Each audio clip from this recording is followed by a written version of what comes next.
மச்சான்ட்ட கேட்போம். ஹலோ மச்சி, இவர் நம்ம ஸ்ரீவில்லிபுத்தூரில் ஆனந்தையோட டீட்டெயில் ஏதாவது தெரியுமா உனக்கு? இல்லை, எங்கள் மாமாவுக்கு உடம்பு சரியில்லை, அவரை கொஞ்சம் கன்சல்ட் பண்ணோம், அதுக்காக தான். நானும் ரொம்ப நேரமாக ட்ரை பண்ணுறேன், பட் ஆனால் எதுவும் ஒரு தெளிவான ஒரு விளக்கமே கிடைக்க மாட்டேங்குது. ரமேஷ்ட கேட்கவா? அவனுக்கு தெரியுமா? சரி, ஒரு நிமிஷம் கட் பண்ண நான்.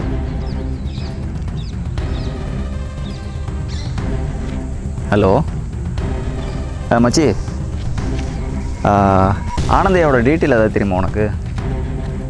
இல்லை, எந்த நம்பருக்கு கூப்பிட்டாலும் வந்துட்டு அவர் பிஸியாக இருக்கார் அப்படின்ற மாதிரி எனக்கு ஒரு சரியாக ஒரு டீட்டெயிலே தெரிய மாட்டேங்குது. அவர் எங்கே இருக்கார் உனக்கும் தெரியலையா? சரி, உனக்கு எதாவது தெரிஞ்சால் எனக்கு கால் பண்ணு, ஓகேவா?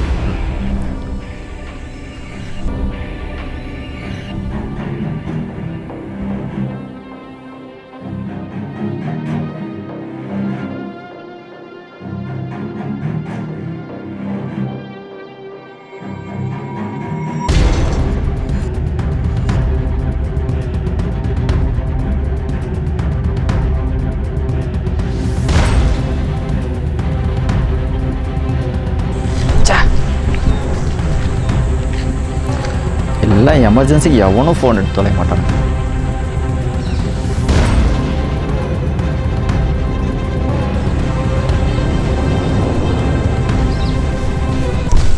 என்ன தம்பி டென்ஷனாக இருக்க? அண்ணா ஒன்றும் இல்லைண்ணா, மாமாவுக்கு உடம்பு சரியில்லை, ஆனந்தையா பார்க்கணுன்னு நான் ரொம்ப நேரமாக ட்ரை பண்ணேன். நம்ம வைத்தியர் ஆனந்தையா இருக்கார்ல, ஸ்ரீவில்லிபுத்தூர். ஆமாம் ஆமாங்கண்ணா. இதுக்கா டென்ஷன் அடிக்கிறேன்? நான் கூப்பிட்டு போகிறேன். அண்ணே, உங்களுக்கே தெரியல, உங்களுக்கு எப்படிண்ணே? நம்மளுக்கு தெரிஞ்சால்தான் வா. அப்படியா? சரி.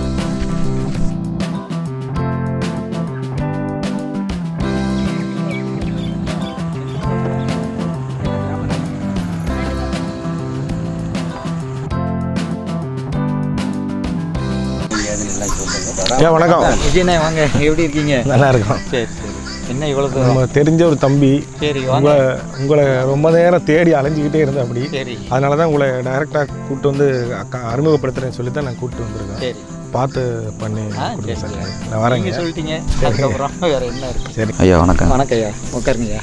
ஐயா, எங்கள் மாமா கொஞ்சம் உடம்பு சரியில்லைங்க. நானும் உங்கள் நம்பர் யார்கிட்டயா போட்டு பார்க்குறேன், யார்கிட்டையுமே கிடைக்கவே மாட்டேங்குது. சரி, அப்போ தான் அண்ணன் கூப்பிட்டு வந்தாப்புல. சரி ஐயா, ஒன்றும் இல்லைங்க, நானே இவ்வளோ கஷ்டப்பட்டுட்டேன் உங்களுக்கு பார்க்கறதுக்காக, ட்ரீட்மெண்ட்டுக்காக, எங்கள் மாமா ட்ரீட்மெண்ட்டுக்காக. நீங்கள் வந்து பொதுமக்களுக்கு தெரிகிற மாதிரி நீங்கள் எந்த டேட்டில் எங்கே இருப்பீங்கிறத கொஞ்சம் விளக்கமாக சொன்னீங்கன்னா எல்லாருக்கும் புரிகிற மாதிரி. நல்லா தெளிவாக சொல்லிடுவோங்க. சொல்லுங்கள். எங்களுக்கு வந்து தலைமை அலுவலகம் வந்து ஸ்ரீவில்லிபுத்தூர். இந்த ஸ்ரீவில்லிபுத்தூரில் வாரத்தில் புதன்கிழமை மட்டும் இருப்பேன். இன்றைக்கி வந்து புதன்கிழமை, இன்றைக்கி வந்து நான் ஸ்ரீவில்லிபுத்தூரில் இருப்பேன். என் கூட வந்து இந்த டாக்டர் துர்கா தேவி, இங்கே வந்து இவங்க வந்து பிஎஸ்எம்எஸ் பட்டதாரி மருத்துவர், இவங்க வந்து என் கூட இருந்து வைத்தியம் பார்ப்பாங்க. வியாழக்கிழமை கடலூரில் காலையில் 9 மணிலேருந்து சாயங்காலம் 5 மணி வரைக்கும் கடலூர் பிரான்ச் பார்ப்போம். கடலூர் பிரான்ச்சில் அங்கே வந்து திரிவேணின்னு ஒரு டாக்டர் இருக்காங்க. இந்த டாக்டரும் என் கூடயே அங்கே இருப்பாங்க. வியாழக்கிழமை கடலூரில் என்னையை பார்க்கலாம்.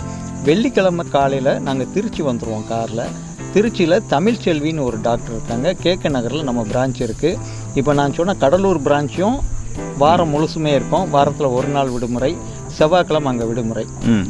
நான் வந்து புதன்கிழமை அங்கே இருப்பேன். திருச்சி வந்து வெள்ளிக்கிழமை விடுமுறை, அங்கே வந்து தமிழ்ச்செல்வி டாக்டர் இருப்பாங்க. சனிக்கிழமை பெங்களூரில் திவ்யான்னு ஒரு டாக்டர் இருக்காங்க, அங்கே இவங்க என் கூடயே தான் இருப்பாங்க. ஞாயிற்றுக்கிழமை வந்து சென்னையில் வந்து சுபாஷினின்னு ஒரு டாக்டரும் ராஜராஜேஸ்வரின்னு ஒரு டாக்டரும் இருப்பாங்க. அன்னைக்கு உங்களுக்கு வந்து ரெஸ்ட் கொடுத்துருவோம். சென்னையிலேருந்து நாங்கள் வந்து சத்தியமங்கலம் திங்கக்கிழமை காலையில் வந்துடுவோம் பெர்த் பஸ்ஸில். திங்கக்கிழமை முழுக்க இவங்களே தான் பார்ப்பாங்க. இந்த துர்கா டாக்டர் தான் சத்தியமங்கலம் பார்ப்பாங்க. சத்தியமங்கலத்திலேருந்து சேலம் வந்துடுவோம் செவ்வாய்க்கிழமை சேலத்தில் சூர்யா டாக்டர், அங்கே வந்து டாக்டர் சூர்யான்னு ஒருத்தர் இருக்காங்க. அங்கே வந்து இப்போ வாரத்தில் ஒரு நாள் மட்டும்தான் பார்க்குறோம். ஆவணி மாதத்துலேருந்து வாரம் முழுசுமே அங்கே பார்ப்போம். இந்த டாக்டரும் என் கூட தான் இருப்பாங்க. அங்கே வந்து செவ்வாய்க்கிழமை முடிச்சுட்டு செவ்வாய்க்கிழமை சாயங்காலம் கிளம்பி ஸ்ரீவில்லிபுத்தூர் இரவு வந்துடுவோம். திரும்பியும் புதன்கிழமை இங்கே பார்க்கலாம். புதன்கிழமை ஸ்ரீவில்லிபுத்தூர், வியாழக்கிழமை கடலூர், வெள்ளிக்கிழமை திருச்சி, சனிக்கிழமை பெங்களூர், ஞாயிற்றுக்கிழமை சென்னை, திங்கட்கிழமை சத்தியமங்கலம், செவ்வாய்க்கிழமை சேலம், மீண்டும் புதன்கிழமை ஸ்ரீவில்லிபுத்தூர். இதுதான் வாரத்தில் நம்ம ஷெட்யூல். எப்படிங்க என்னை கேட்கும்போதே தலை சுற்றுது. நீங்கள் எப்படி இவ்வளோ சுற்றிட்டு இருக்கீங்க எனக்கு தெரியல. ஐயா. ஆமாம், ஏன்னா அவ்வளோ நோயாளிகள், அதாவது பேஷண்ட்ஸ் வந்து நீங்கள் அவ்வளோ ஹேண்டில் பண்ண எல்லா ஊர்லேயும் இல்லையா? கிலோமீட்டர் சரௌண்டிங்குள்ளே ஒரு திருச்சினா திருச்சி டு 200 கிலோமீட்டரில் கடலூர், திருச்சியிலேருந்து 200-250 கிலோமீட்டருக்குள்ள சேலத்துலேருந்து ஒரு 200 கிலோமீட்டரு சத்தியமங்கலம், அங்கேருந்து பெங்களூர் ஒரு 300-250 கிலோமீட்டரில் பெங்களூர்லேருந்து 300 கிலோமீட்டரில் சென்னை, கொஞ்சம் ஒரு 200-300 கிலோமீட்டரு டிஃப்ரெண்ட்டில் எல்லாருக்கும் போய் நம்ம வந்து ஒரு சேவை பண்ணணும்னு நம்ம பண்ணிக்கிட்டு இருக்கோம். அப்பா, இந்த வயசுலேயே இவ்வளோ நீங்கள் ரொம்ப கஷ்டப்பட்டு ரொம்ப உழைக்கிறீங்க. ஆமாய்யா, ரொம்ப பெரிய விஷயங்கய்யா. ஏன்னா விவர்ஸ் ஐயா வந்துட்டு எந்தெந்த டேட்டில் எங்கெங்கே இருப்பாங்க அப்படின்ற மாதிரி சொல்லிட்டாரு. உங்களுக்கு டீட்டெயிலாக புரிஞ்சிருக்குன்னு நினைக்கிறேன். அப்படி இல்லைனா கீழே டிஸ்பிளே நம்பர் இருக்குது, அந்த நம்பர் கான்டாக்ட் பண்ணி கூட நீங்கள் அப்பாயின்மெண்ட் வாங்கிட்டு கூட நீங்கள் வாங்க. எந்த ஊரில் எப்போ இருக்காங்க, எங்கே பார்க்கலாம் அப்படிங்கிறது நீங்கள் ஃபோனில் கேட்டுட்டு கூட நீங்கள் வந்து அதான் அந்த நம்பருக்கு கால் பண்ணி கேட்டு வந்துடலாம். வாங்க. ஐயா, நான் போய் எங்கள் மாமாவை கூட்டிகிட்டு எப்போ வரட்டுங்க? நாளைக்கு இருப்பீங்களா நீங்கள்? இருப்பேன், நாளைக்கு வந்து கடலூரில் இருப்பேன். சரிங்க, சரிங்க, நன்றிங்க. நன்றி. நன்றி.